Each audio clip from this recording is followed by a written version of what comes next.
She was pathetic, stood there like a fool while her own mother stole everything. But guess what? She didn't stay silent forever. I buried my grandfather, only to be met with cold glares from my own family at the funeral. The wind had picked up just as I stepped outside the church, sending leaves scuttling across the walkway like whispers. It wasn't raining, but the sky threatened to collapse at any moment. Fitting, really. Grandpa Harold's funeral wasn't the tear-soaked family gathering I'd naively imagined. It felt more like a trial, and I was the one being judged. Even before he passed, Grandpa had warned me, money brings out the worst in people. At the time, I thought he meant people in general. I hadn't realized he meant our people. My mother, my brother, our own flesh and blood. The church was packed with townspeople, neighbors who'd known Harold for decades. They spoke of him with genuine warmth. His work with veterans, his quiet donations to families in need, how he never once turned someone away from his workshop without offering coffee and a story. But amidst all the praises, the pew where my family sat remained stiff, tight-lipped, and oddly disconnected.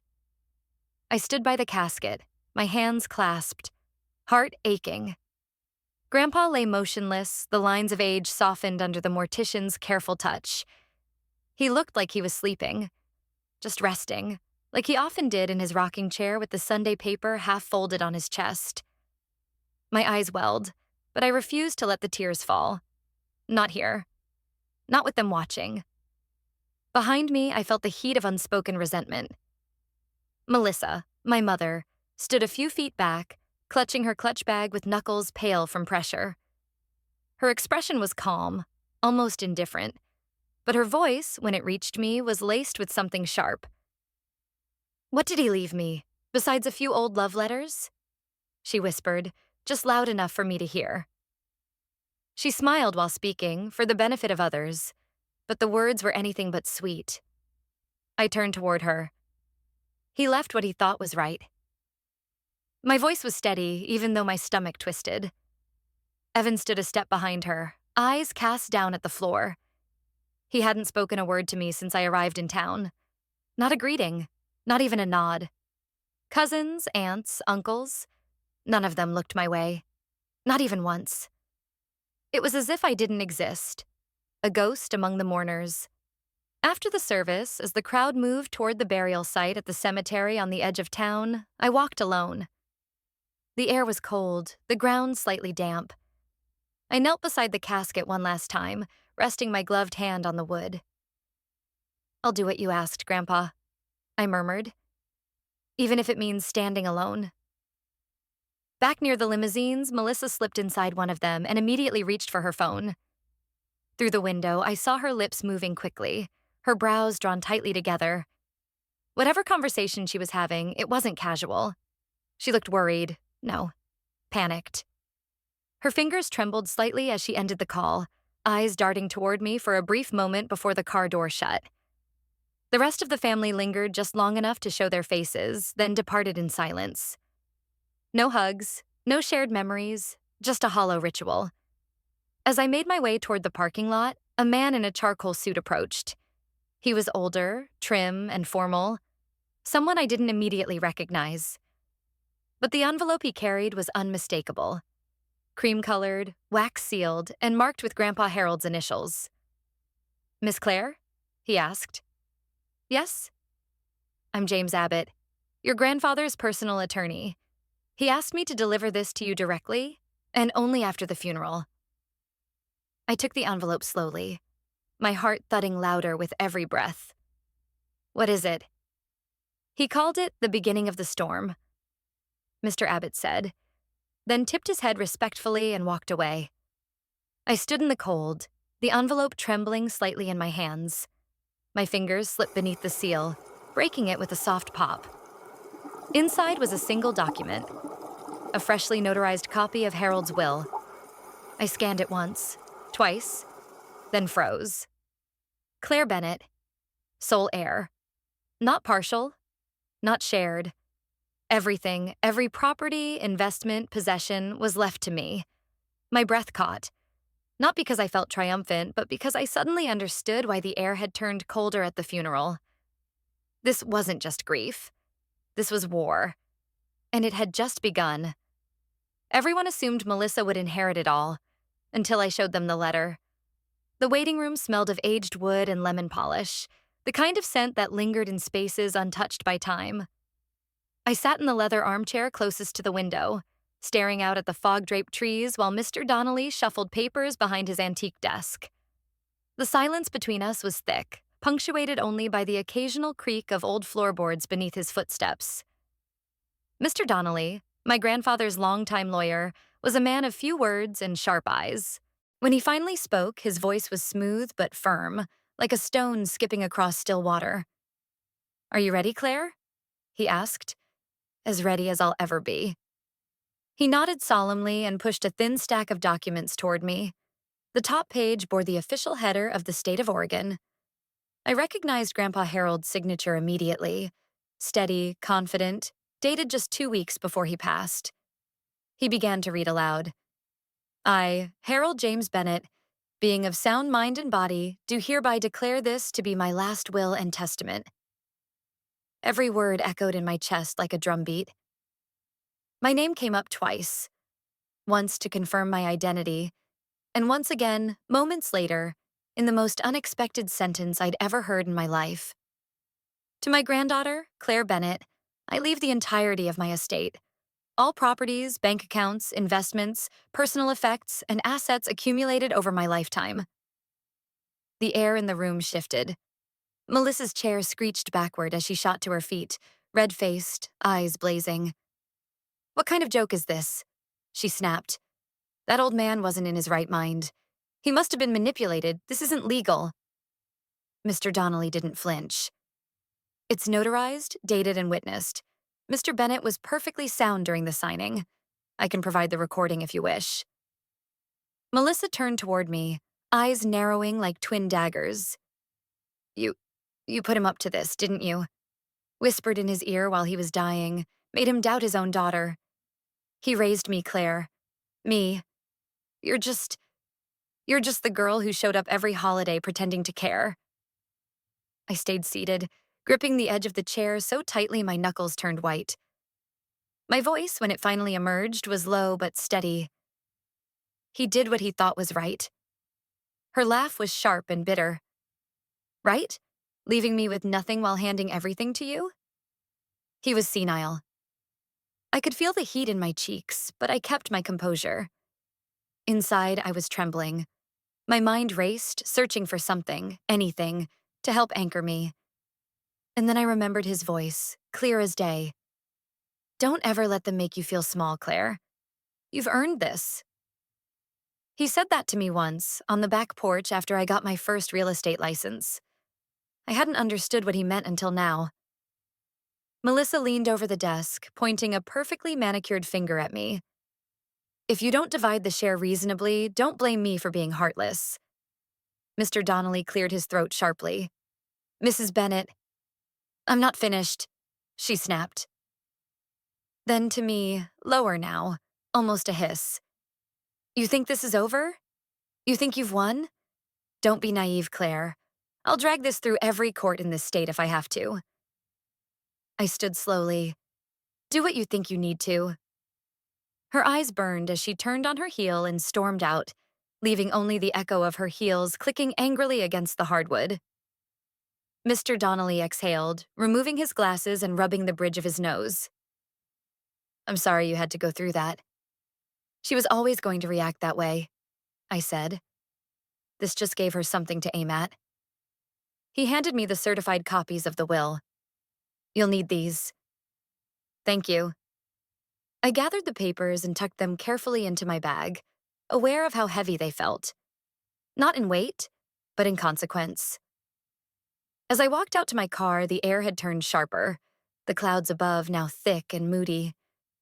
I slid into the driver's seat, taking a deep breath before starting the engine. Pulling out of the lot, I glanced once in the rearview mirror and frowned. A black SUV had parked across the street. Its windows were tinted too dark to see through, and it hadn't been there when I arrived. I turned left at the first light, casually checking the mirror again. The SUV followed. I didn't panic. Not yet. but the hair on the back of my neck stood on end as I took another right, then another. The SUV stayed with me. I tapped my fingers against the steering wheel.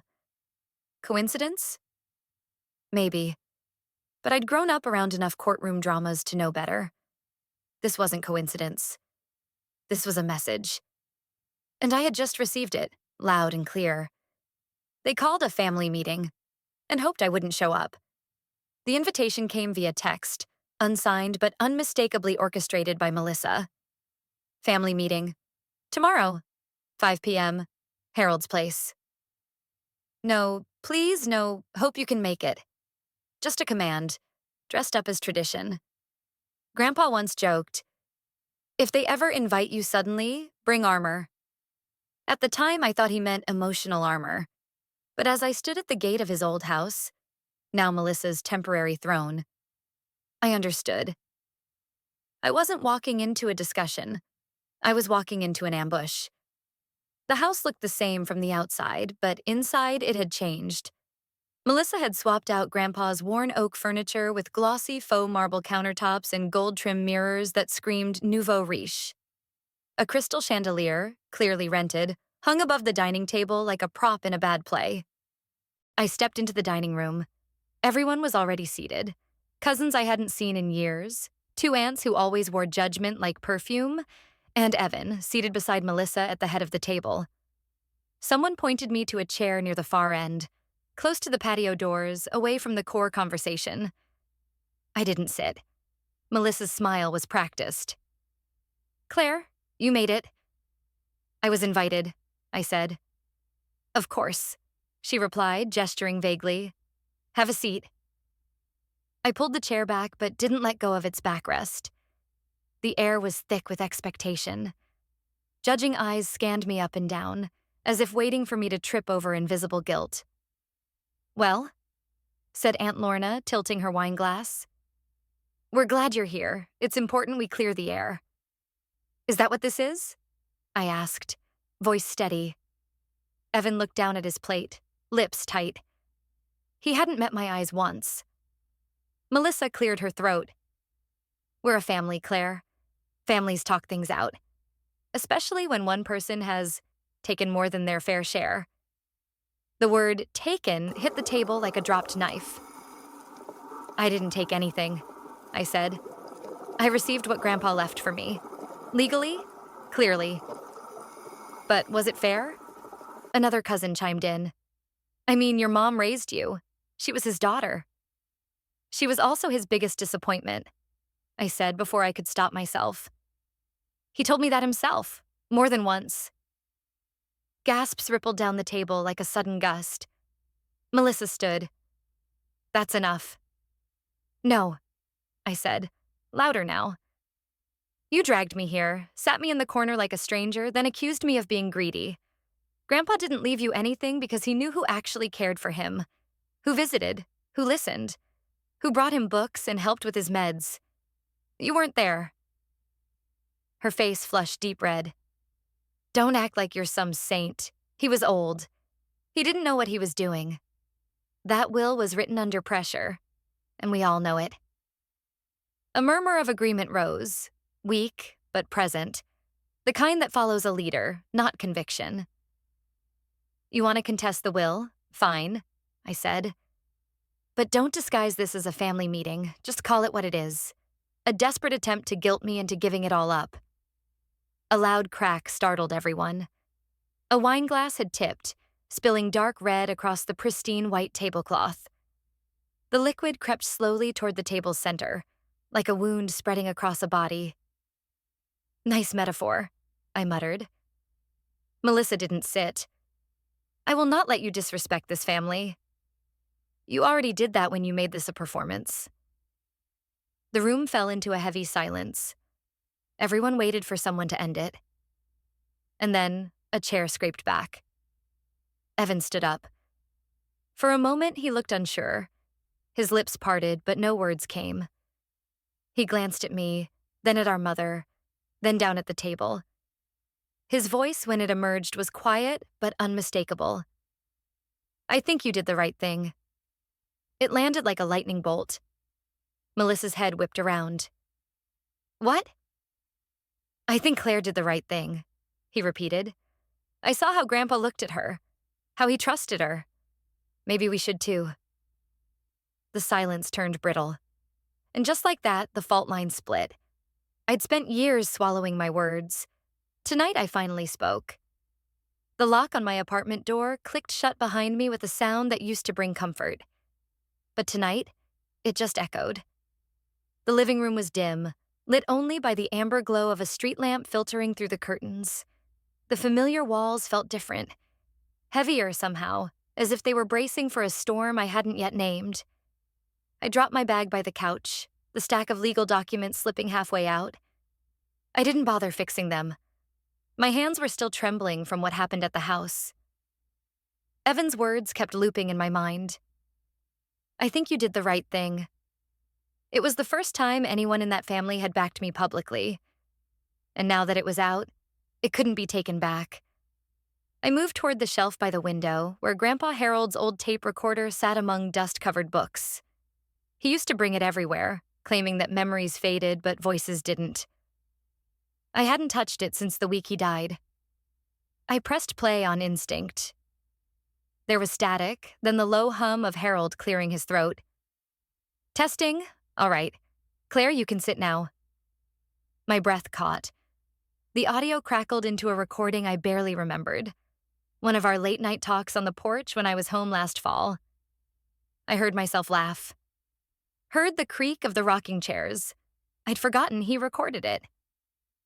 I don't know if I can handle them all, Grandpa, I said in the recording, voice soft, uncertain. You'll never please everyone, he replied, but you've got something they'll never have. A spine. A pause. If anything happens, Claire, find Donnelly again. He has the second key. I froze. The second key? A sharp knock at the memory's door.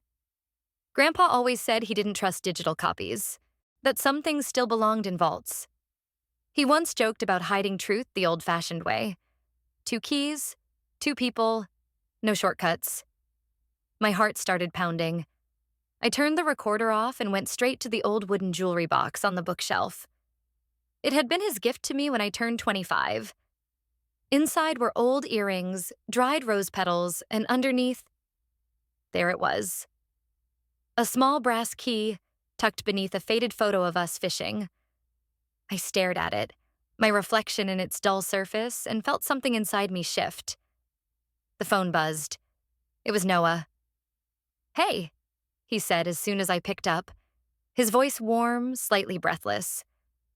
Sorry, I just heard about the will. It's been complicated. I figured. I remembered something, though, about Harold. What? He once came to me about getting a backup plan notarized, separate from the official channels. He never said much, but he was nervous. Said if someone tried to mess with things after he was gone, there needed to be a failsafe. I looked at the key in my hand. He told me Donnelly has a second key. A pause. So it's real. Looks like it. Claire? Noah hesitated. You sure you want to open that door? I've been silent for most of my life. About her. About everything. Not anymore. The other end was quiet, but I could almost feel his smile. She wouldn't have expected you to go this far. Exactly. I ended the call and sat down at the desk, placing the key gently beside the papers. I thought of all the times Melissa silenced me with a glare. All the times I watched her twist the truth, charm relatives, dismiss my fears. And I thought of that day, 17 years old, suitcase packed, college letter in hand, when I told her I wanted to go out of state. The slap came so fast I barely processed it. But I remembered the words that followed. You're nothing without this family, she'd said, and don't you forget it. But tonight, I did forget it.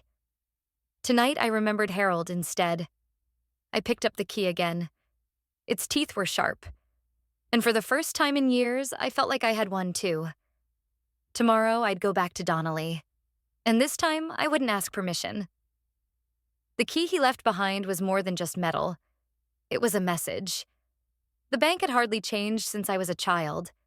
Its marble floors echoed under my steps just like they did when Grandpa brought me in to deposit birthday money into a savings account I never touched. Back then, the vault felt mythical. Now, it felt like the only place left that might still hold the truth. I approached the reception desk, holding my breath as I passed the bronze plaque bearing Harold's name, the same one that used to make me proud. "Claire Bennett," I said, handing over the envelope with legal documentation and the original brass key. The teller, a woman in her 50s with warm eyes and sharp hands, took a moment to scan the papers. "This was last accessed nearly 6 years ago," she murmured. "I know, but I have authority now," I said, trying to keep my voice from shaking. "It's time." She gave a small nod and led me to the back, down a hallway that smelled faintly of old air and carpet cleaner. We reached a heavy steel door where 2 bank officers waited. I handed the key to one of them while the other turned theirs. The dual click was hollow, metallic, final. Inside, the safe deposit room was lined with narrow drawers. The woman pointed. "Box 218. I knelt, slid the key into the box's tiny lock, and turned. It clicked open without resistance. The box was deeper than I expected, filled not with jewels or cash, but paper, envelopes, and a small digital recorder wrapped in a silk handkerchief. On top was a single sheet of folded stationery. My name was written in Harold's signature cursive. I opened it with trembling fingers. "Claire, if you're reading this, then things went the way I feared. And you're likely standing alone. I hope this safe is proof that I never wanted that. But I had to protect you from what's coming." I sat on the floor, the letter pressed to my chest, and wept. He knew. He always knew. Wiping my eyes, I began removing the contents carefully. A stack of documents, one stamped and notarized with a date months before the official will. Photos of Melissa's contracts, circled in red where Harold had scribbled notes. Forged? My signature here looks copied. A scanned email thread with subject lines like urgent, trust revision draft. Melissa insists on clause change. And then the tape recorder. I pressed play.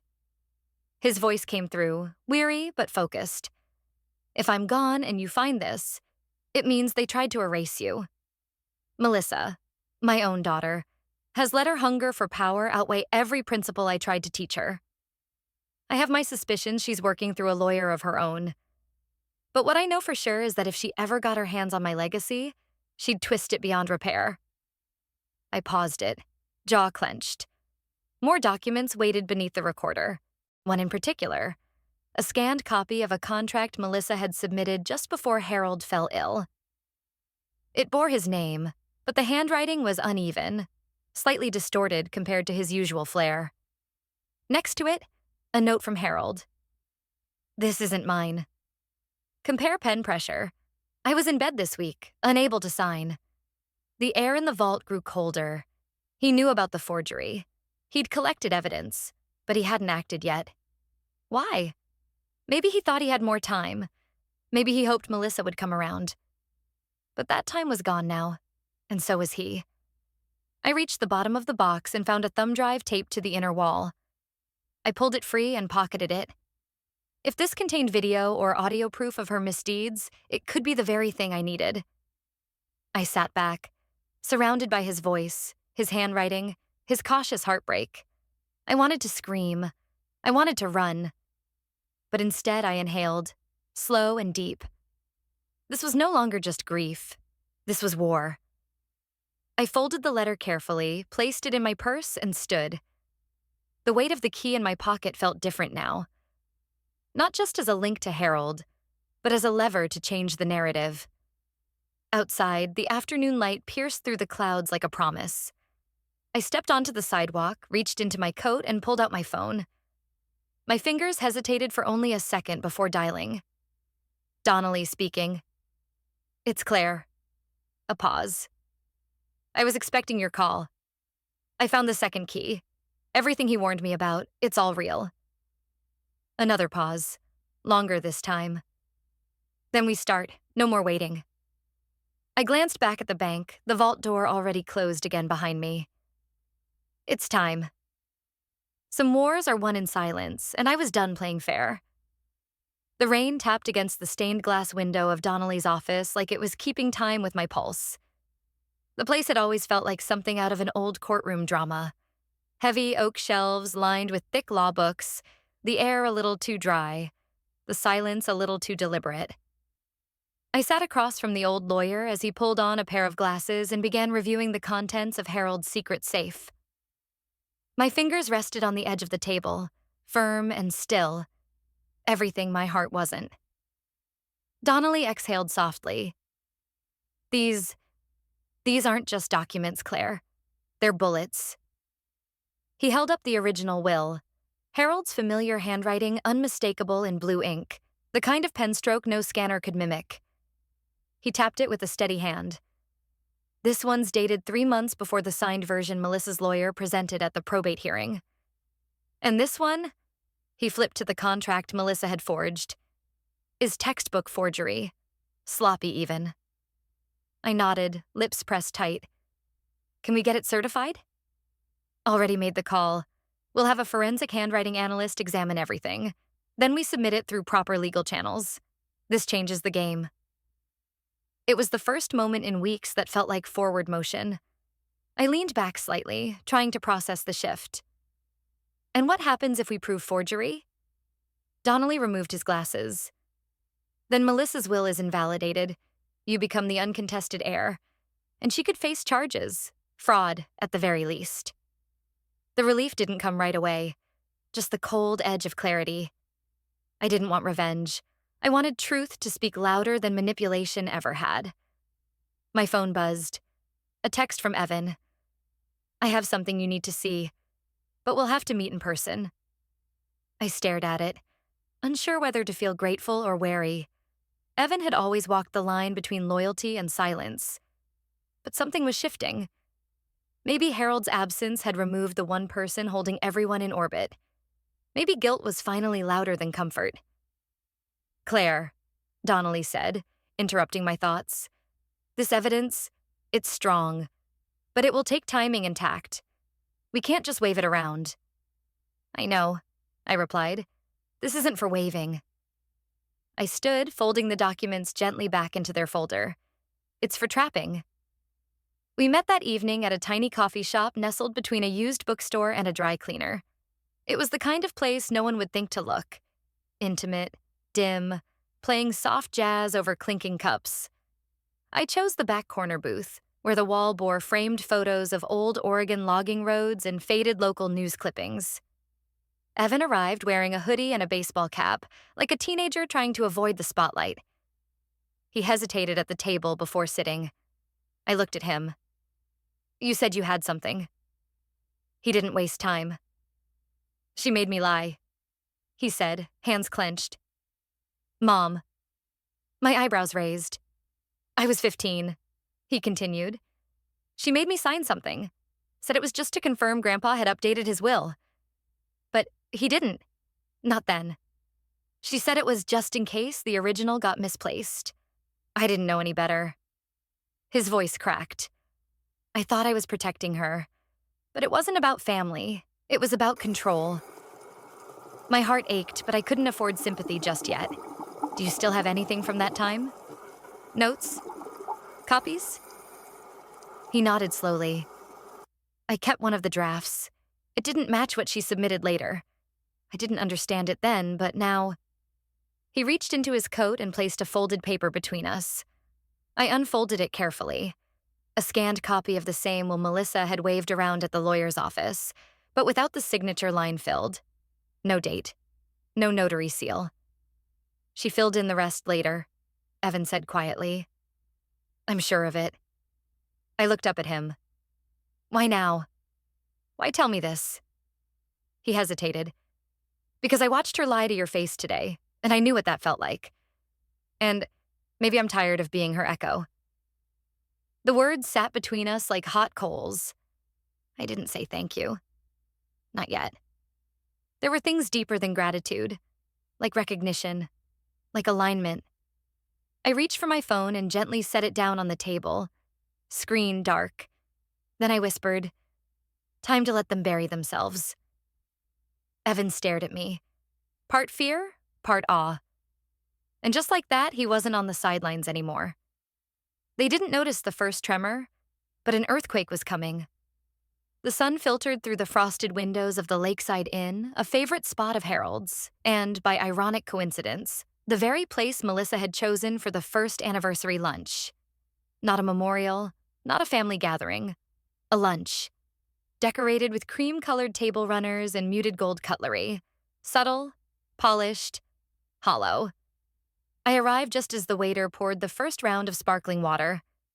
Melissa greeted me with a tight smile, air kissing the air near my cheek like we hadn't been locked in a silent war for weeks. "Claire," she said lightly, "glad you could come." I took my seat without a word. She didn't need to know what I had in my bag or what steps had already been set in motion. Yet, Evan was already seated across from me, eyes scanning the menu like it held escape routes. His fingers twitched on the edge of the linen napkin. When I slid a small, square box toward him under the table, he blinked and then looked up. I gave a faint nod. He opened it, just a crack. Inside, Grandpa Harold's old compass. Tarnished, but still perfectly aligned. Evan's breath hitched. He pocketed it without a word. Melissa noticed. Her gaze sharpened like glass. "A family heirloom?" she asked, tone casual, but her eyes calculating. "A gift," I replied, from someone who believed in direction. A long pause. She looked between us, smile fading just a hair. The appetizers arrived, but no one reached for them. A brittle silence spread over the table like frost. I turned slightly. "Evan," I said clearly, "do you still have that last voicemail from Grandpa? The one he left you just before, well, you know." He looked at me, startled. I gave nothing away. Melissa's fork dropped with a quiet clang. "I thought that was deleted," she said sharply. "Accidentally, you said it was gone." Evan froze. "I said Grandma deleted it." I corrected gently. "You were the one who said it didn't matter." Melissa's lips twitched, somewhere between a frown and a smirk. "Why bring that up now?" she asked. "What's the point of digging up every little relic?" I looked at her, long and quiet. Sometimes relics are the only honest things left. A ripple of discomfort traveled around the table. The relatives looked down at their plates, unsure where to look, what side to take. Evan's knee tapped against mine under the table. A warning? Or a plea?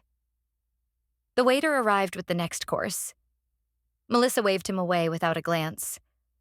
Across the room, I caught a glimpse of Noah, standing near the fireplace, half hidden behind a group of tourists. He wasn't here to eat.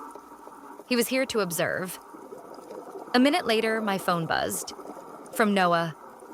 "Found them. Sending now." Melissa used a false name to transfer stocks under Grandpa's trust in 2019. I tapped open the images. Documents signed M. Henderson, but with handwriting that any analyst would match to Melissa's. The first blow landed. I didn't say a word, only lifted my eyes to Melissa, letting the silence hang long enough for her to shift in her chair. She glanced toward my phone. "You've always been theatrical, Claire," she said with forced calm. "But this obsession with ghosts and guesses, it's not healthy." "No," I agreed, "but fraud is worse." Her face drained of color just for a second. Then Evan leaned in. Softly, almost too low for anyone else to hear, he said, "Mom's planning something. She told Aunt May she might declare herself unfit. Try to spin it all as illness. Sympathy, confusion, play the card before anyone lays a charge." I sat back slowly. So that was the next move.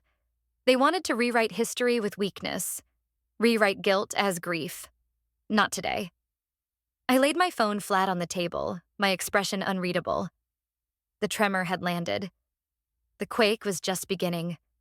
The only thing heavier than a lie is when someone starts believing it themselves. The morning air hung heavy, thick with a coastal dampness that clung to my coat as I stepped into the clinic's side entrance. It wasn't a hospital. Too polished. Too curated. The kind of private facility where image meant more than actual medicine. And for someone like Melissa, appearances had always been everything.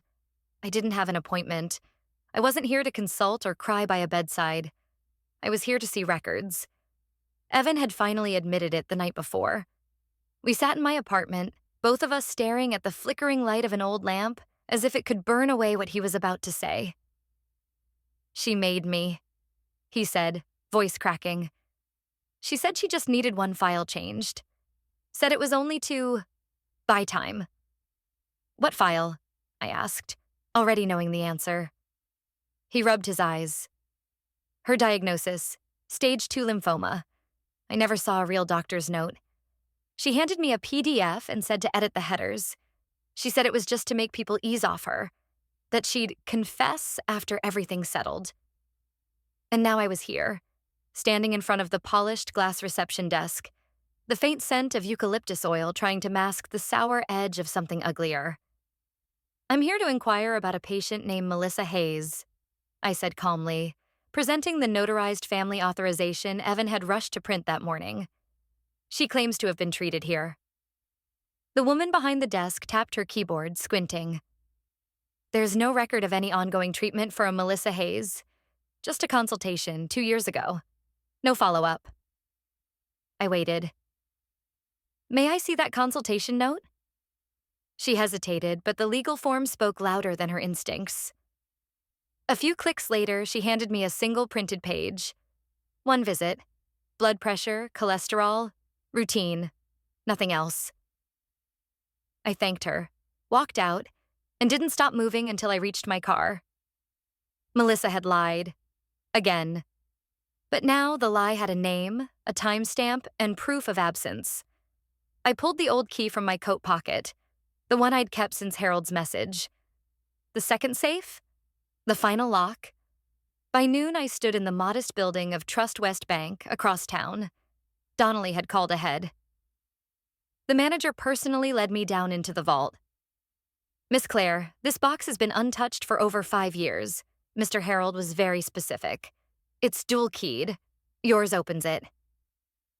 The metal clunk of the latch echoed like a drumbeat as I turned the old key. The lid creaked open, and my breath caught. Neatly stacked files, a velvet pouch, and a digital camcorder. I lifted the camera first. Dust clung to it, but the battery still blinked green. I pressed play. Harold's face filled the small screen. "Claire," he began, smiling softly. "If you're seeing this, I didn't get to say everything in person." I sank onto the nearby bench, the weight of his voice wrapping around me like a blanket and blade all at once. "You're the only one," he said, voice growing tender, "who never asked for anything but time. You listened. You cared when there was nothing to gain. I saw that. I needed you to know this was never about money. It was about knowing the legacy wouldn't rot in the wrong hands." I didn't realize I was crying until the screen went blurry. I watched every second. Twice.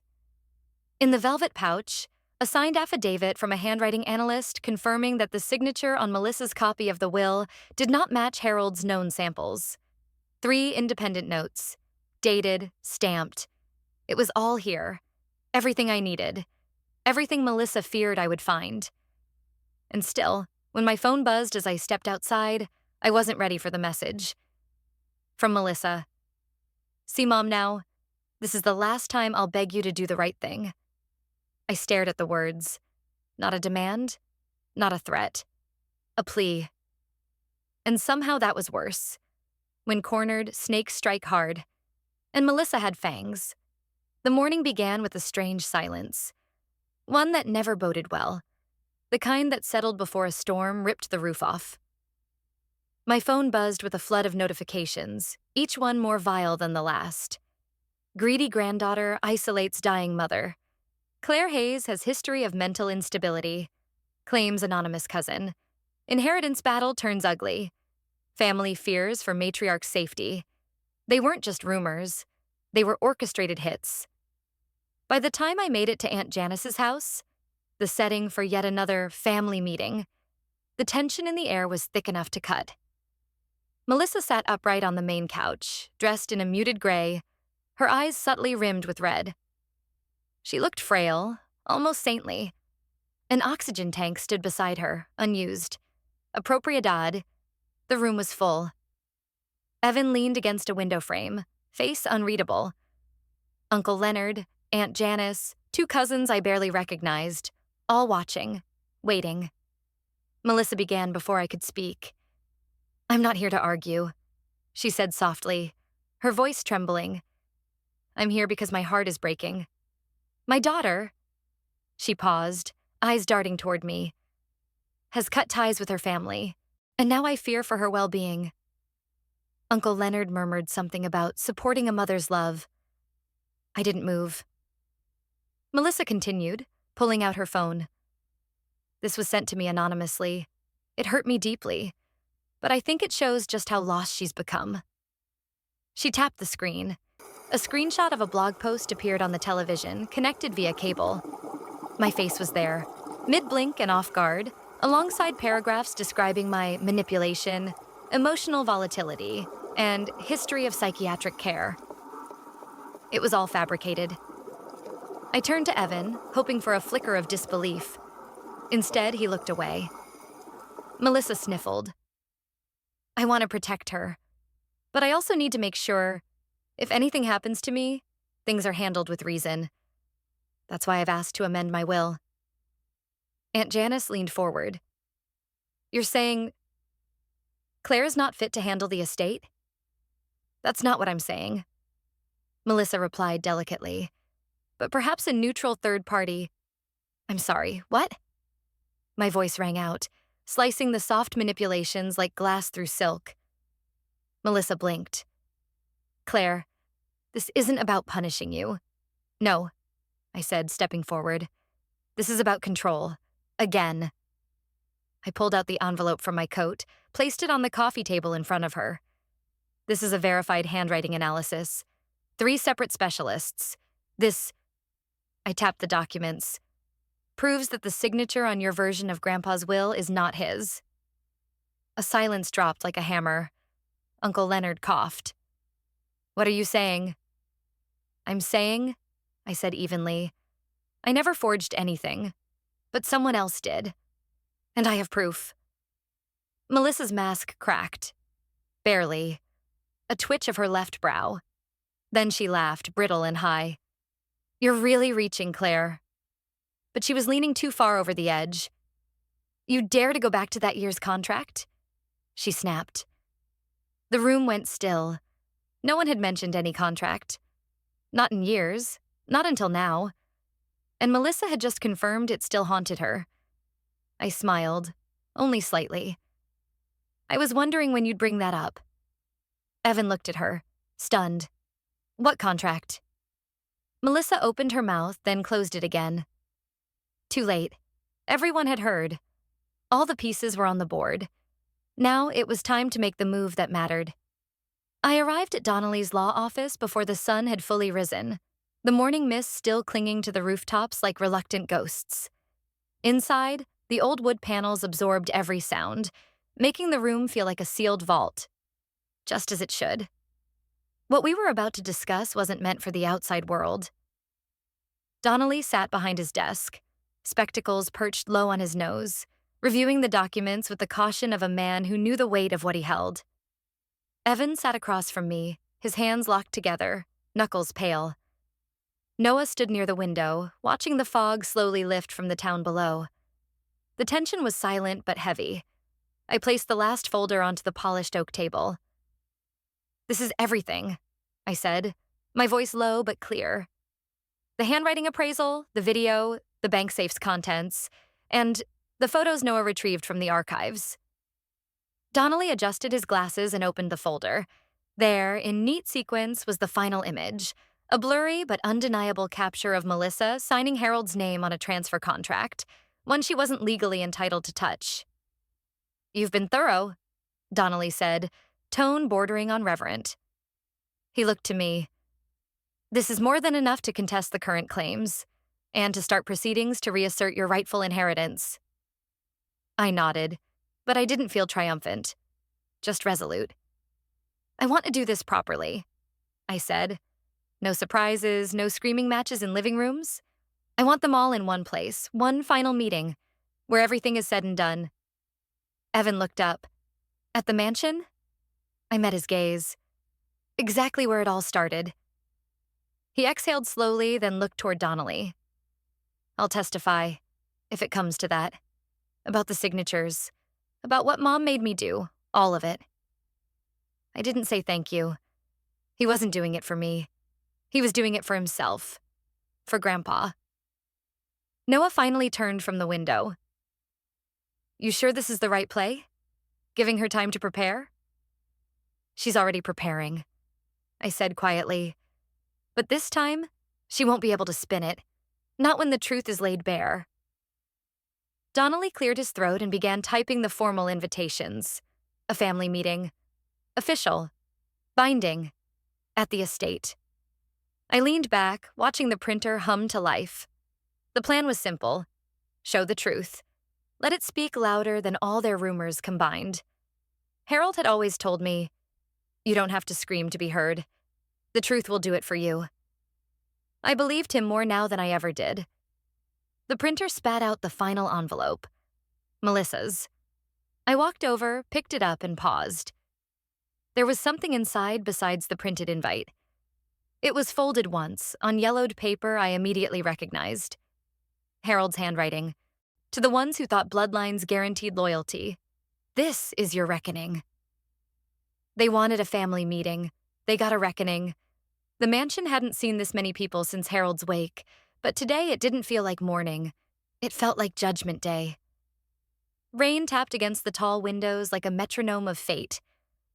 The room was dim, only the chandelier above casting light that flickered on polished wood and nervous faces.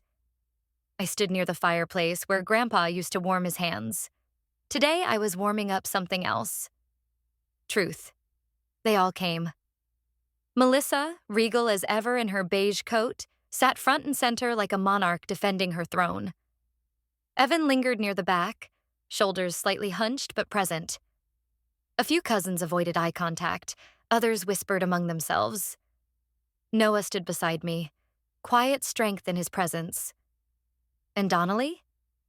He stood tall by the display screen I had prepared, his leather folder under one arm like a sword ready to draw. I didn't waste time. I turned to Donnelly and nodded. The room dimmed further as the projector flickered to life. Then Harold's voice filled the space. If you're watching this, I'm likely gone, he began, his tone soft but unmistakable. And if Claire had to show this to you, then someone betrayed what it means to be family. The room stilled. I looked toward Melissa. Her eyes were locked on the screen, a slight twitch at her jawline. Harold continued. I didn't raise Claire to chase wealth. I raised her to stand on her own. That's why she deserves this. When the video ended, silence stretched like a taut rope. I walked forward and laid out the documents one by one on the coffee table, copies for each relative. Handwriting verification, I said. A certified appraisal from an independent expert. Here's the signature Melissa used on the transfer contract. I laid down the photo. And this is her signing it. A cousin gasped. I saw her. The voice came from my left. Aunt Jillian, my father's sister. That year, at the bank, I didn't understand what she was doing. But I remember thinking something felt off. Melissa whipped around. You coward. You're just trying to save yourself now. You said Claire wasn't ready. Someone else muttered. But all this? Donnelly stepped forward. The documents confirmed deliberate misrepresentation of asset control, potentially even fraud. Legally, Claire is within full right to pursue charges. Melissa stood, her face flushed. I did it for the benefit of the whole family. Claire doesn't know how to manage inheritance. She's impulsive, naive. She would have wasted it. You mean she wouldn't have bought you a second lake house? someone said under their breath. Her hands trembled as she pointed toward me. This isn't what Harold wanted. He was confused near the end. He recorded that video after his doctor verified full mental clarity. I cut in, voice firm. And that verification is in the file. Melissa staggered back slightly.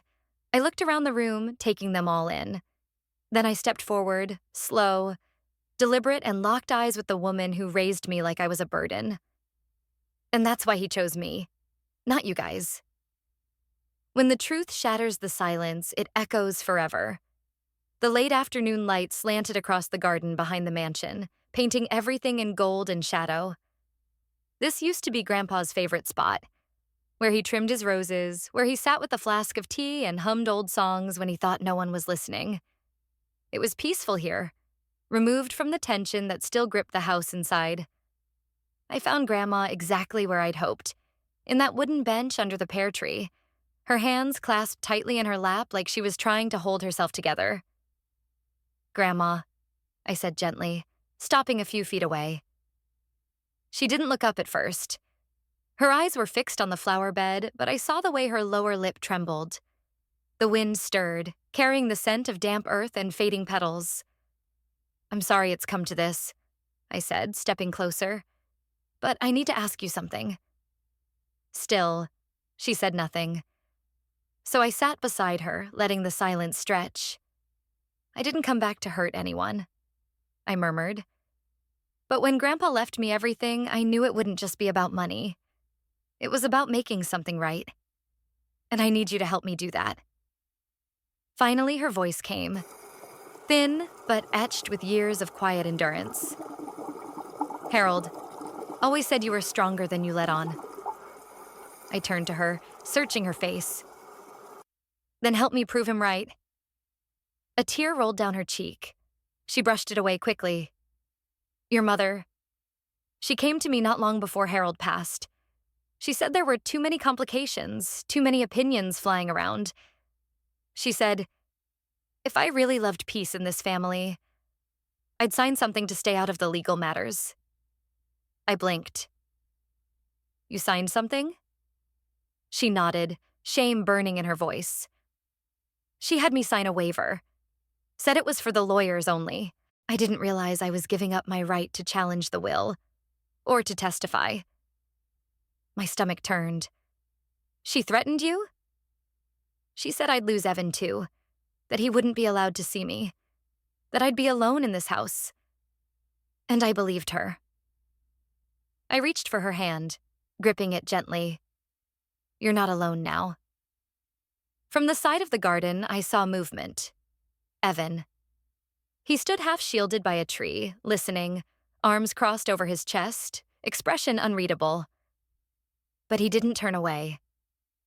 "You don't have to speak if it'll hurt you," I whispered. Grandma looked me in the eye, her voice steadier now. Number I should have spoken long ago. Inside, the rest of the family had gathered for what Melissa dubbed a peace dinner. Of course, it was nothing of the sort. Just another performance, another attempt to shift the narrative one last time. But this time, we had our own story to tell. The moment Grandma walked into the room, heads turned. She was slow but upright, dignified, not defeated. She stood behind her chair and waited until the noise died down. Then, in the kind of silence that only truth can command, she said, "Melissa was never Harold's choice. I knew that, and I kept quiet for too long." Gasps erupted. Forks clattered onto plates. Melissa stood halfway up from her seat, eyes wild. "You dare betray me?" But Grandma didn't answer. She didn't need to. When power built on lies crumbles, it does so loudly. The air in Donnelly's office felt heavier than usual, like a thunderstorm gathering behind closed windows. We were all seated in the room that had become the silent courtroom of our family saga. The same mahogany table, the same scent of old leather and law books. But today, the mood had shifted. Today, the reckoning wasn't just personal. It was legal. Donnelly stood at the head of the table, papers stacked neatly before him. He wasn't one for dramatics, but even he paused before speaking, as if weighing the gravity of his words. "I've completed my review of the documents submitted," he began, glancing at each of us. Claire, Evan, Grandma, and finally Melissa, whose chin was raised in an almost defiant posture. Given the volume and authenticity of the evidence, handwriting verification, recorded testimony, and witness statements, we now have sufficient grounds to request a preliminary court hearing to reopen the matter of Mr. Harold Wentworth's estate. The room froze. Melissa's knuckles whitened where they gripped the arms of her chair. "This is a circus," she said through clenched teeth. "You're letting her manipulate you all. I'm his daughter, his only daughter." "And I was his grandson," Evan said quietly, but with a firmness that stopped her cold. "And you asked me to lie." Her eyes widened. "Evan, I was a kid when you made me swear that I saw him sign that first version of the will. I didn't know what it meant then, but I do now." Tears shimmered in Melissa's eyes, but this time no one rushed to offer comfort. "You'd betray your own mother for what?" she spat. "Some land? Some title?" Evan met her stare without flinching. "I'm choosing honesty, not power." Melissa's mask cracked right then. Her lips parted, but no sound came out. And in that silence, even she must have felt it. That hollow space where control used to be. Donnelly cleared his throat. "Melissa Wentworth, the court will soon receive a motion requesting the temporary suspension of your legal claim to any of the assets until this matter is resolved." She stood abruptly, knocking over her chair, but no one moved to help her pick it up. Without a word, she stormed out, heels echoing sharply down the hallway. Outside, the storm had broken, not in thunder, but in flashing cameras. Melissa barely reached the parking lot before reporters swarmed. "Ms. Wentworth, are you being removed from the estate? Is it true your own mother testified against you? Do you have a comment on your daughter's accusations of forgery?" The next day, her photo was plastered across the front page of the local newspaper. Hair windswept, mouth mid-shout, eyes wild. The headline was brutal: "Daughter of Harold Wentworth accused of betrayal by own family." That night, I returned to the mansion alone. It was quiet now. Melissa had left the estate. Grandma said she packed in silence, didn't look back. I walked through the halls like someone relearning the rhythm of a house that had once been hostile. But I wasn't there to wander. I stood before the door to Harold's study, untouched for over a year. The brass handle was colder than I expected. I turned the key slowly and pushed the door open. Inside, dust floated in the air like memories suspended in time. His books were still in place. The lamp he favored still sat askew. A mug with faded coffee rings remained near the window. This was more than a room. It was the last untouched corner of his legacy. And tomorrow it would become the beginning of mine. Victory isn't always loud. It sometimes comes in the form of peace. The first snowfall came quietly, blanketing the old mansion in white as if the past itself was being covered, softened. From the window of Harold's study, I watched it drift down like silent forgiveness. A month had passed since the meeting. Since Melissa left. Since the storm ended. The house had changed. It no longer echoed with tension or the weight of unspoken accusations. Instead, it breathed again. Slower, steadier. We hadn't filled the rooms with people or noise, but with something simpler. Stillness. Truth.